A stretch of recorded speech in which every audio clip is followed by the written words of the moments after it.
Mafia ਖਾਣ ਦੀ ਗੱਲ ਕਰ ਰਿਹਾ ਤੁਹਾਡੇ ਵਾਲਾ ਮਾਡਲੀ ਮਾਫੀਆ ਤੂੰ ਰੇਤਾ ਚੋਰ 40 ਕਰੋੜ ਤੂੰ ਜਮ੍ਹਾਂ ਕਰਾਇਆ 10 ਸਾਲ ਕਿਹੜਾ ਆਪਸੀ ਕਲੇਸ਼ ਆ ਰਾਘਵ ਚੱਡਾ ਦੁਮ ਦਬਾ ਕੇ ਭੱਜਿਆ ਸੀ ਥਪੜੋ ਥਪੜੀ ਹੋ ਗਈ ਸੀ ਉਹ ਆਪਸੀ ਕਲੇਸ਼ नहीं देता ਤੁਹਾਨੂੰ ये तो इतना बेशरम आदमियों में बेशरम शब्द बड़ी दुख से इस्तेमाल करता हूं कि काम किया कांग्रेस सरकार ने, कीमतें कम की कांग्रेस सरकार की, और ये ताल ठोकने के लिए पहुंच गया कि ईमानदार मेरी सरकार।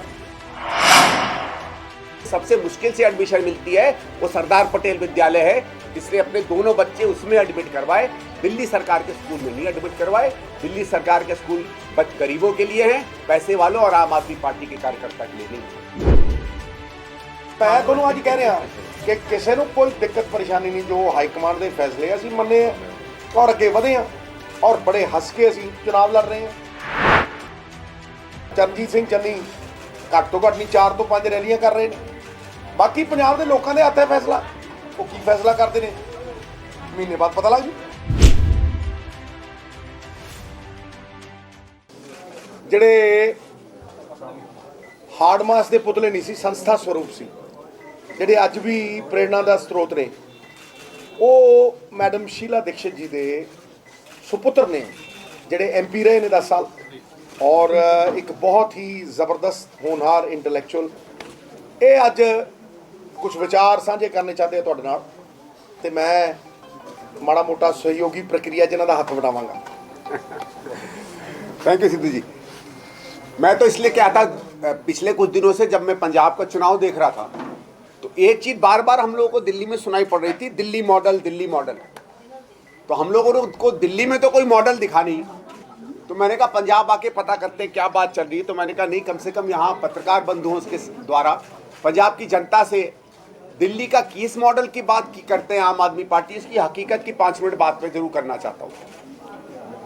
पहली चीज तो दिल्ली का केजरीवाल का मॉडल सही में कोई मॉडल नहीं। मॉडल तो वो होता है, जैसे मैं बार बार कहता हूँ, ऐसा जिम्नेजियम बनाना है ना तो ठीक है, कितनी मशीनें लगेंगी, कितने कसरत के सामान लगेंगे, कितना लंबा होगा, क्या उसमें एयर कंडीशन होगा कि नहीं होगा। मॉडल उससे बनता है जब कोई विजन के साथ आप कोई चीज करते हो। मेरे को बना बनाया अगर जिम्नेजियम मिल जाए, मैं उसमें मुफ्तखोरी में 4 सीटें फ्री में बांट दूं, वो मॉडल नहीं है, वो केवल वोट की राजनीति है। दिल्ली में पिछले 5-7 साल में दुर्भाग्य की बात यह है कि मैं गारंटी से कहता हूं और आप लोगों से चैलेंज करता हूं, मैं जगह जगह चैलेंज कर रहा हूं कि आम आदमी का कोई भी आदमी मेरे बगल में बैठ के, चाहे केजरीवाल हो चाहे कोई हो, आके चैलेंज में बात कर ले, एक भी काम पिछले 7 साल में ऐसा नहीं हुआ जिसमें दिल्ली की बढ़ोतरी हुई। जो कुछ हुआ वो शीला जी के कांग्रेस के जमाने की किए हुए काम को ही इन्होंने थोड़ा बहुत उस पर चढ़कर आगे बढ़ाने की कोशिश की, और उसमें भी 70% 80% जगहों पर ये लोग फेल हुए हैं। मैं उदाहरण देता हूं, दिल्ली में ये बार बार बात करता है केजरीवाल कि मैंने 23 फ्लाईओवर बनाए, जबकि कांग्रेस के समय 8 से 90 हो गए थे। हमने एक आरटीआई मांगा दिल्ली सरकार से, आरटीआई ने कहा कि पिछले 7 साल में एक भी नया फ्लाईओवर ना सैंक्शन हुआ ना बना। आपने सुना होगा बार बार ये कहता है कि भाई साहब मेरी ईमानदारी की सरकार है। ये एक ही आदमी है जो खुद ही अपने आप को ईमानदारी का सर्टिफिकेट देता है। ये बार बार कहता है कि साहब 400 करोड़ के फ्लाईओवर बनने थे, मैंने उसको 150 करोड़ में बनाया, 200 करोड़ में बनाया। आपने अक्सर सुना होगा, मैंने भी सुना, सुना ना आपने। सिद्धू जी, उसकी हकीकत ये है, और मैं आप जिसको चाहो मैं आंकड़ा दे सकता हूं, 2000 में 3 फ्लाईओवर जो वजीरपुर की बात करता है दिल्ली में प्लान हुए, 280 करोड़ के, 400 करोड़ के और 400 करोड़ के। उसके बाद दिल्ली सरकार ने एक नई टेक्नोलॉजी इंट्रोड्यूस की और 2013 में फरवरी और मार्च में ये तीनों के तीनों जब टेंडर हुए तो 400 करोड़ और 400 करोड़ के दोनों फ्लाईओवर 250 करोड़ और 250 करोड़ के हो गए। पैसा बचाया तो कांग्रेस सरकार की समय बचा, इसके समय कंप्लीट हुआ क्योंकि हमारी सरकार हार गई थी 2014 में, फीता काटा इसने।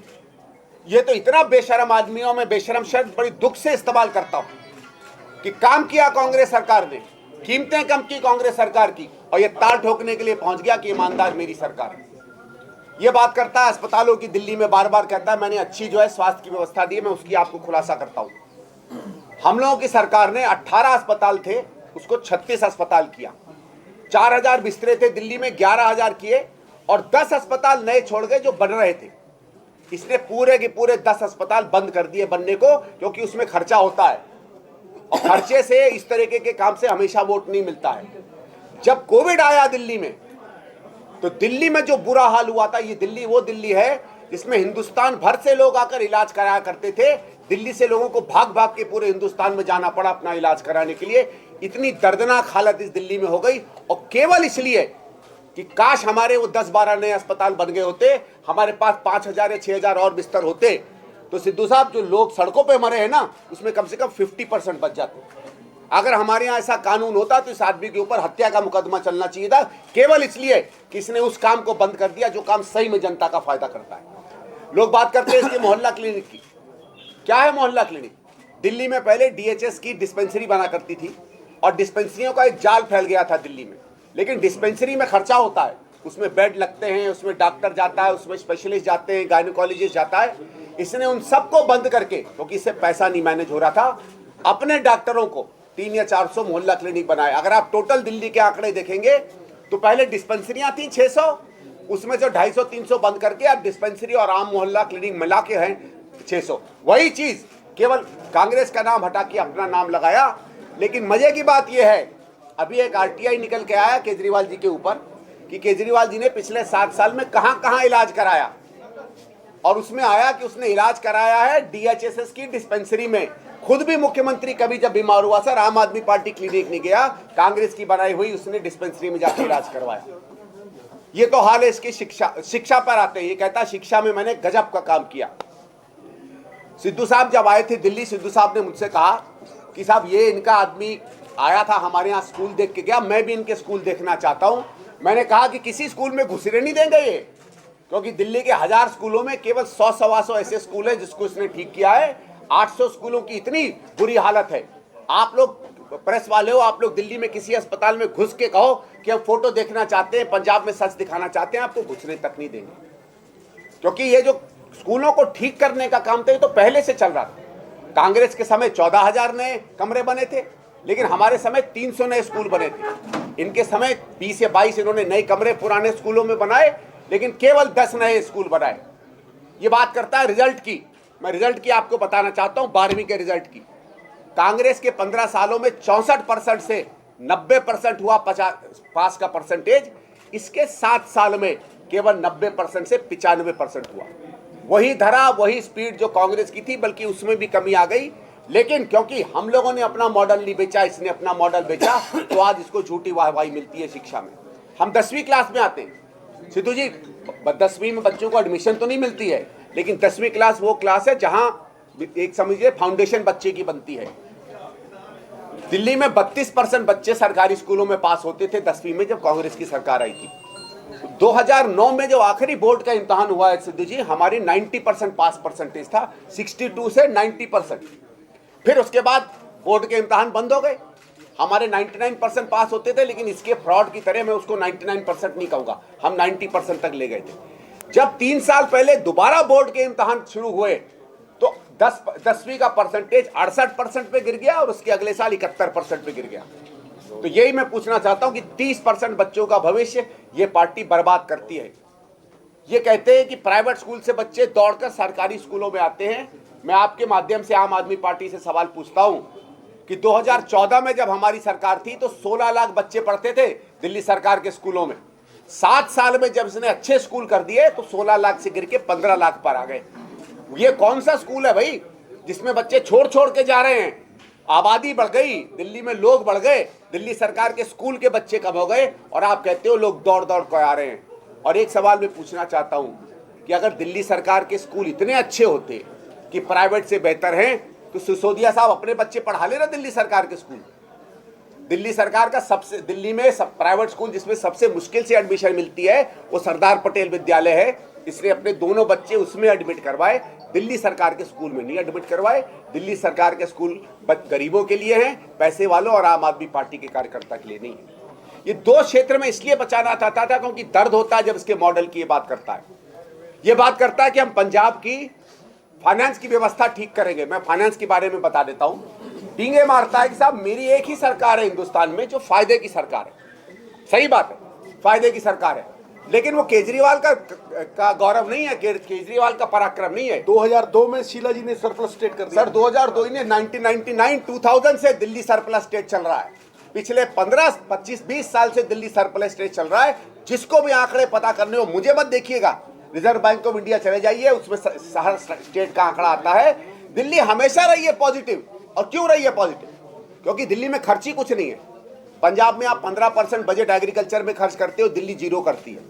आप सिंचाई पर 20% बजट करते हो, दिल्ली जीरो करती है। आप पुलिस पर कम से कम 8 या 10% बजट करते हो। 8,000 करोड़ दिल्ली में जो दिल्ली पुलिस का है, भारत सरकार खर्चा देती है।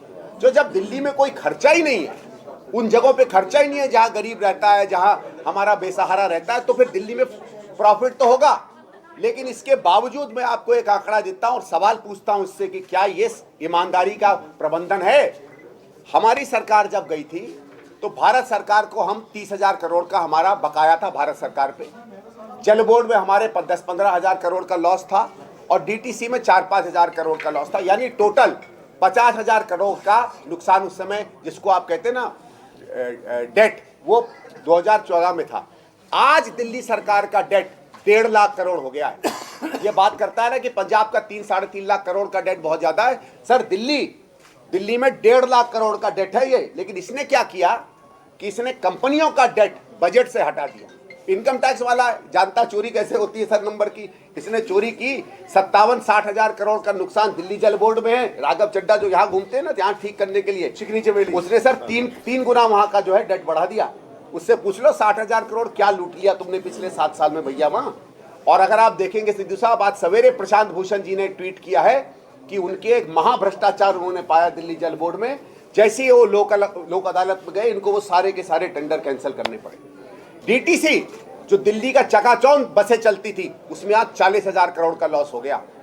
1.5 लाख करोड़ का लॉस इसने उस शहर में कर दिया जिस शहर में हर जगह टैक्स देने वाले लोग हैं और कोई खर्चा नहीं है।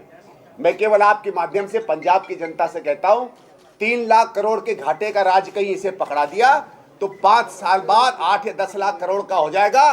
फिर चाहे सिद्धू जी सीएम बना लो, किसी को सीएम बना लो, किसी को उल्टा टांग लो, ये प्रदेश हमेशा के लिए बिक जाएगा। दिल्ली का मॉडल केवल एक ढकोसला रहा है। कुछ नहीं हुआ दिल्ली में पिछले 5 साल में। ये पानी की बात करता है, 1 नया लीटर पानी का इंतजाम इसने नहीं किया, कांग्रेस ने इंतजाम किया था, उसी पर दिल्ली चल रही है। सुएज ट्रीटमेंट प्लांट, सारी हमारी जमुना जी इसलिए गंदी है क्योंकि दिल्ली का सुएज जमुना में गिरता है। कांग्रेस के समय कम से कम 7-8 से लेकर 15-16 तक हमारे एसटीपी बन गए थे। पिछले 7 साल में एक नया एसटीपी नहीं बना, एक भी। और ये संदीप दीक्षित नहीं कह रहा है, ये सत्यवादी केजरीवाल के अपने आरटीआई कह रहे हैं। किसी भाई को जरूरत पड़े तो मेरे पास आ जाना, इतने पड़े हुए हैं, मैं तो बांट बांट के थक गया हूं। जिसको चाहिए उसके आरटीआई ले ले। लेकिन झूठ बोलने में इसकी परिकाष्ठा है। एक और मैंने नया चीज सिद्धू जी देखी, उस दिन ये कह रहा था दिल्ली के सरकार के स्कूलों में मैंने स्विमिंग पूल बना दिए। आप लोगों ने देखा होगा, छप छप छप छप करते। तो हमने आरटीआई से पूछा साहब कितने बने, तो उनका कि दिल्ली सरकार में 17 ओलंपिक साइज स्विमिंग पूल हैं, लेकिन पिछले 7 साल में केवल 2 बने। सारा काम हम लोगों ने किया। मॉडल किसी ने बनाया तो शीला जी ने बनाया। लेकिन मैं हाथ जोड़ के आपसे कहता हूं, दिल्ली का मॉडल दिल्ली से बाहर कहीं भी एप्लीकेबल नहीं है। दिल्ली समृद्ध राज्य है, दिल्ली की जरूरतें कुछ और हैं। दिल्ली में ट्रांसपोर्ट की जरूरत है, बसों की जरूरत है, सड़कों की जरूरत है। पंजाब में और राज्यों में और चीजों की जरूरत है। उसको कभी भी गलती से मत करिएगा। पंजाब के लिए अगर कोई मॉडल जरूरी है तो पंजाब का अपना मॉडल जरूरी है। और मैं धन्यवाद करता हूं सिद्धू जी का कि उनमें ये विजन आया, उनमें ये समझ आई, उनमें ये सोच आई कि इस चुनाव में वो जाएंगे तो उन्होंने अपना कांग्रेस का 13 पॉइंट का जो पंजाब का मॉडल किया था उसको सामने रखा। यही मुख्य बातें मैं आप लोगों से कहना चाह रहा था। जिन भाइयों से और कोई सवाल पूछ रहे हो, मैं पहले रिक्वेस्ट करूंगा सिद्धू जी से वो भी अपनी बात कहें, और उसके बाद अगर कोई सवाल होंगे आपके पास समय होगा तो उसको लेंगे। नहीं सर, आपसे ही सवाल इधर ही करो आज। अंकल मैं आपसे एक सवाल पूछता हूँ। बेटा प्रेस कॉन्फ्रेंस है, प्रेस वालों को जी। सर, पीएम का विजिट हो रहा है जी। रवनीश बिट्टू ने कहा कि अगर उन्होंने आना है बाई एयर या चोपर का है, बाई रोड ना है, क्योंकि लोग 1.5 साल उन्होंने किसानों पे रोड पे बिठाया, उनका विरोध हो सकता है। उस पर आपका देखिए, मेरा ये है कि पीएम, ये चुनाव का समय है, पीएम हो या कोई भी लीडर हो उसको स्वागत होना चाहिए। चुनाव प्रचार में कोई भी व्यक्ति आए उसमें मेरे हिसाब से पर्सनली कोई व्यवधान नहीं होना चाहिए। लेकिन हाँ, किसी व्यक्ति ने अगर 2 साल 3 साल गलत नीतियां करी हैं जिस पे लोग सड़कों पे उतरे हैं, तो मैं बिट्टू जी से कहूंगा, तमाम किसान संगठनों से करूंगा कि आप विरोध जताइए, आप प्रदर्शन करिए, आप लोगों को सचेत करिए कि यही वो प्रधानमंत्री है जिसने ये 3 काले कानून लाए थे और आपके विरोध के कारण उन्होंने वापस लिए। लेकिन मेरे हिसाब से चुनाव के समय कोई भी आए, अपनी बात कहने की उसकी स्वायत्तता है और उसमें हमको विघ्न नहीं डालना चाहिए। सेकंड मीत बिट्टू जी ने कहा है कि अगर हमारी सरकार रहेगी कांग्रेस की तो सिद्धू साहब को सुपर सीएम बनाया जाएगा। नहीं, सुपर सीएम कोई बनता नहीं है, लेकिन देखिए साहब, मेरा तो ये है कि जो विजन सिद्धू जी ने पिछले 10-15 दिन में किया है और जिस विजन के साथ वो उठे हैं और जो मुद्दे इन्होंने उठाए हैं, मेरे ख्याल से सिद्धू जी से ज़्यादा सिद्धू जी का विजन और सिद्धू जी की जो स्ट्रेटेजी है, देखिए इनके विजन में मैंने एक चीज़ देखी, लोग बात तो कर देते हैं कि हम बढ़िया करेंगे, लेकिन उसको रणनीति पे उतारा है सिद्धू जी ने। मेरे ख्याल से जो सिद्धू जी का जो विजन रहेगा वो सुपर सीएम होगा पंजाब का, क्योंकि वही गाइड करेगा इसके बाद जो हमारा सीएम बनेगा, जब हमारी सरकार बनेगी। तो इसमें कोई दो राय नहीं है कि सिद्धू जी सुपर सीएम हैं, लेकिन सिद्धू जी नहीं, सिद्धू जी के विचार, सिद्धू जी के आइडिया, सिद्धू जी की स्ट्रैटेजी और सिद्धू जी के लिए पंजाब का विजन, वो हमारा सुपर सीएम बनेगा। इस तरह के जितने भी लोग थे वो सिद्धू साहब को सीएम फेस देखना चाहते थे। चन्नी साहब को सीएम फेस किया, लोगों का कहना है कि वो ईडी का रेट जो हुआ है उनके तल्लक थे जी। इनका जो पंजाब मॉडल था यही आगे ला सकते थे, ईमानदार बंदा इनसे अच्छा कोई नहीं है जो लोग कहते हैं जी। तो आप समझते हैं इनको सीएम क्यों नहीं? देखिए, मैं आपकी बात मानता हूं कि न केवल ईमानदार, बल्कि देखिए ईमानदार का ही एक बात नहीं होती है, उसके पीछे एक सच्ची सोच। जो मैंने कहा कि जैसे मैंने इनके विजन में देखा, बहुत कम हिंदुस्तान में नेता हैं जो इस तरीके का विजन रखते हैं। लेकिन जब आदमी कोई या पार्टी कोई राजनीतिक निर्णय लेती है तो उसके बहुत से और पहलू भी होते हैं। इसलिए हम पार्टी के अल्तमा सदस्य हैं, पार्टी ने जो भी सोच समझ के किया होगा वो सम्मान देखा होगा। मैं इतना जरूर अपने को व्यक्तिगत रूप से कह सकता हूँ, और सिद्धू जी को भी मैंने एक दिन बताया कि साहब मेरा एक सपना है कि एक दिन मैं आऊँ चंडीगढ़, मुझे झंडे वाली गाड़ी लेकर आए और मैं आपकी स्वेरिंग इन पर आऊँ। वो इस साल होगा, 2 साल होगा, बाद में होगा, लेकिन एक हिंदुस्तान के नागरिक के रूप में वो मेरा विजन है। ਸਰ ਉਹਦਾ ਤਾਂ ਸੰਭਵ ਹੋਏਗਾ Sorry, sir? ਜੇਕਰ ਇਹਦਾ ਤਾਂ ਸੰਭਵ ਹੋਏਗਾ ਜੇਕਰ ਸਰਕਾਰ ਬਣੇਗੀ। ਕੱਲ ਜਾਖੜ ਸਾਹਿਬ ਨੇ ਵੀ ਕਿਹਾ ਕਿ ਮੈਨੂੰ 42 ਵੋਟ ਪਏ ਸੀ, ਦਲਿਤ ਹਿੰਦੂ ਹੋਣ ਕਰਕੇ ਮੈਨੂੰ ਸੀਐਮ ਨਹੀਂ ਬਣਾਇਆ ਗਿਆ। ਜਿਹੜਾ ਕਾਂਗਰਸ ਦਾ ਆਪਸੀ ਕਾਟੋ ਕਲੇਸ਼ ਚੱਲ ਰਿਹਾ, ਆਪਸੀ ਜੰਗ ਚੱਲ ਰਹੀ ਹੈ, ਦੂਸਰੀਆਂ ਪਾਰਟੀਆਂ ਤਾਂ ਮੌਜਾਂ ਕਰ ਰਹੀਆਂ, ਨਜ਼ਾਰੇ ਲੈ ਰਹੀਆਂ, ਇਹ ਆਪਸ ਚ ਉਲਝੇ ਹੋਏ ਨੇ। ਅਜਿਹੇ ਵਿੱਚ ਸਰਕਾਰ ਕਿਵੇਂ ਬਣੂ? ਇੱਕ ਮਿੰਟ ਯਾਰ, ਕਿਹੜਾ ਆਪਸੀ ਕਲੇਸ਼? ਆ ਰਾਘਵ ਚੱਡਾ ਦੁਮ ਦਬਾ ਕੇ ਭੱਜਿਆ ਸੀ, ਥਪੜੋ ਥਪੜੀ ਹੋ ਗਈ ਸੀ, ਉਹ ਆਪਸੀ ਕਲੇਸ਼ ਨਹੀਂ ਦੇਦਾ ਤੁਹਾਨੂੰ? ਹੈ ਦੈੜ ਵਿੱਚ ਤੁਰੀ ਜਾਂਦੀ ਹੈ, ਟਿਕਟਾਂ ਵੇਚਣ ਦੇ ਇਲਜ਼ਾਮ ਲੱਗ ਰਹੇ ਆ, ਕਿਹੜਾ ਆਪਸੀ ਕਲੇਸ਼? ਭਾਈ ਅਸੀਂ ਠੋਕ ਕੇ ਕਿਹਾ ਕਿ ਲੋਕਾਂ ਨੂੰ ਕਲੈਰਿਟੀ ਦਿਓ, ਰਾਹੁਲ ਜੀ ਨੇ ਆ ਕੇ ਕਲੈਰਿਟੀ ਦਿੱਤੀ, ਸਾਰਿਆਂ ਨੇ ਉਹਦਾ ਇਸਤਕਬਾਲ ਕੀਤਾ, ਕਿਹੜਾ ਆਪਸੀ ਕਲੇਸ਼? ਨਹੀਂ ਪਰ ਫਿਰ ਇਹੋ ਜਿਹੇ ਬਿਆਨ ਆਉਣੇ ਤੁਹਾਨੂੰ ਲੱਗਦਾ ਨਹੀਂ ਇਹ ਕਿਹਦੇ ਬਿਆਨ? ਜਾਖੜ ਸਾਹਿਬ ਦੇ ਜੀ। ਜਾਖੜ ਸਾਹਿਬ ਜੀ ਦਾ ਵੀ ਬਿਆਨ ਆਇਆ। ਦੇਖੋ ਮੇਰੀ ਗੱਲ ਸੁਣੋ, ਹੋਰ ਪਾਰਟੀਆਂ ਦੇ ਵਿੱਚ 100 ਆਉਂਦੇ ਆ, ਉਹਨਾਂ ਦੇ ਬਾਰੇ ਗੱਲ ਕਰੋ। ਹੋਰ ਪਾਰਟੀਆਂ ਦੇ ਵਿੱਚ 100 ਬੰਦੇ ਆਹੀ ਗੱਲ ਕਰਦੇ ਆ, ਤੁਹਾਨੂੰ ਕਾਂਗਰਸ ਦੀ ਦੇ ਦਈਏ ਯਾਰ, ਇਹ ਕੀ ਗੱਲ ਹੋਈ? ਮਤਲਬ ਮੈਂ ਤੁਹਾਨੂੰ ਅੱਜ ਕਹਿ ਰਿਹਾ ਕਿ ਕਿਸੇ ਨੂੰ ਕੋਈ ਦਿੱਕਤ ਪਰੇਸ਼ਾਨੀ ਨਹੀਂ, ਜੋ ਹਾਈ ਕਮਾਂਡ ਦੇ ਫੈਸਲੇ ਅਸੀਂ ਮੰਨੇ ਆ ਔਰ ਅੱਗੇ ਵਧੇ ਆ, ਔਰ ਬੜੇ ਹੱਸ ਕੇ ਅਸੀਂ ਚੁਣਾਵ ਲੜ ਰਹੇ ਆ। ਔਰ ਹੁਣ ਚਰਨਜੀਤ ਸਿੰਘ ਚੰਨੀ ਘੱਟ ਤੋਂ ਘੱਟ ਨਹੀਂ 4 ਤੋਂ 5 ਰੈਲੀਆਂ ਕਰ ਰਹੇ ਨੇ। ਬਾਕੀ ਪੰਜਾਬ ਦੇ ਲੋਕਾਂ ਦੇ ਹੱਥ ਹੈ ਫੈਸਲਾ, ਉਹ ਕੀ ਫੈਸਲਾ ਕਰਦੇ ਨੇ ਮਹੀਨੇ ਬਾਅਦ ਪਤਾ ਲੱਗ ਜੂ।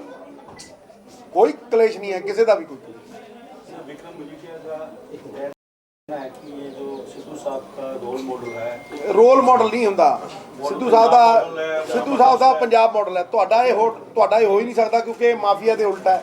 ਇਹ ਮਾਫੀਆ ਮੁਕਾਣ ਦੀ ਗੱਲ ਕਰ ਰਿਹਾ, ਤੁਹਾਡੇ ਵਾਲਾ ਮਾਡਲ ਹੀ ਮਾਫੀਆ। ਤੂੰ ਰੇਤਾ ਚੋਰ 40 ਕਰੋੜ ਤੂੰ ਜਮ੍ਹਾਂ ਕਰਾਇਆ 10 ਸਾਲ ਔਰ तेलंगाना ਇੱਕ ਹਫ਼ਤੇ ਦੇ ਵਿੱਚ 57 ਕਰੋੜ ਰੁਪਏ ਕਮਾਉਂਦਾ। ਸੋਚ ਕੇ ਦੇਖੋ, ਇੱਕ ਸਟੇਟ 300 ਕਿਲੋਮੀਟਰ ਦਰਿਆ ਲੈ ਕੇ 57 ਕਰੋੜ ਰੁਪਈਆ ਇੱਕ ਹਫ਼ਤੇ 'ਚ ਕਮਾ ਰਿਹਾ। ਤੇ ਇਹ ਲੰਬੂ ਸਭ ਤੋਂ ਵੱਡਾ ਚੋਰ ਔਰ ਡਾਕੂ 40 ਕਰੋੜ ਰੁਪਈਏ 10 ਸਾਲ, ਹਰ ਸਾਲ 40 ਕਰੋੜ, ਨਾ 41 ਨਾ 39। ਇਹ ਐਡੇ ਵੱਡੇ ਚੋਰ ਨੇ, ਮਾਸਟਰਸ ਆਫ ਕਰਪਸ਼ਨ। ਸਿੱਧੂ ਸਾਹਿਬ ਤੁਹਾਡਾ ਪੰਜਾਬ ਮਾਡਲ ਤੁਸੀਂ ਪੇਸ਼ ਕੀਤਾ, ਬਾਕੀ ਪਾਰਟੀਆਂ ਵੱਲੋਂ ਕੋਈ ਅਜਿਹੀ ਰਣਨੀਤੀ ਸਾਹਮਣੇ ਨਹੀਂ ਆਈ। ਦੇਖੋ, ਤੁਸੀਂ ਮਿਹਨਤ ਕੀਤੀ, ਪਰ ਤੁਹਾਨੂੰ ਲੱਗਦਾ ਕਿ ਮੇਰੀ ਤੁਹਾਨੂੰ ਇੱਕ ਗੱਲ ਬੁਝਾਇਆ ਜਾ ਰਿਹਾ ਲੋਕਾਂ ਸਾਹਮਣੇ? ਮੇਰੀ ਇੱਕ ਗੱਲ ਨੂੰ ਸੁਣ ਲੈ ਯਾਰ ਮਿੱਤਰਾ, ਇਹ ਮਿਹਨਤ ਜਿਹੜੀ ਕੀਤੀ ਇਹ ਕੋਈ ਆਸਾਨ ਨਹੀਂ ਕੀਤਾ। ਕੀ ਲਿਖਿਆ? ਇਹ ਲੋਕਾਂ ਦਾ ਮਾਡਲ ਹੈ। ਕੋਈ ਇਹਦੇ ਚੋਂ ਕੁਝ ਵੀ ਲਵੇ, ਅਗਰ ਲੋਕਾਂ ਦਾ ਭਲਾ ਕਰੇ ਮੈਂ ਬੜਾ ਖੁਸ਼ ਹਾਂ। ਲੇਕਿਨ ਇਹ 17 ਸਾਲ ਦੀ ਜਰਨੀ ਹੈ, ਇਹ 17 ਸਾਲ ਦਾ ਮੇਰਾ ਅਨੁਭਵ ਹੈ। ਇਹ 17 ਸਾਲ ਇੱਕ ਸਿਸਟਮ ਨਾਲ ਲੜਾਈ ਦਾ ਪ੍ਰਮਾਣ ਹੈ, ਔਰ ਉਸ ਸਿਸਟਮ ਨੂੰ ਬਦਲ ਕੇ ਇੱਕ ਨਵਾਂ ਸਿਸਟਮ, ਬਜਾਏ ਕਿਸੇ ਨਾਲ ਨਿੱਜੀ ਲੜਾਈ ਲੜਨ ਦੇ, ਵਿਅਕਤੀਗਤ ਲੜਾਈ ਲੜਨ ਦੇ, ਇੱਕ ਚੰਗਾ ਸਿਸਟਮ ਇਹਨੂੰ ਰਿਪਲੇਸ ਕਰੇ।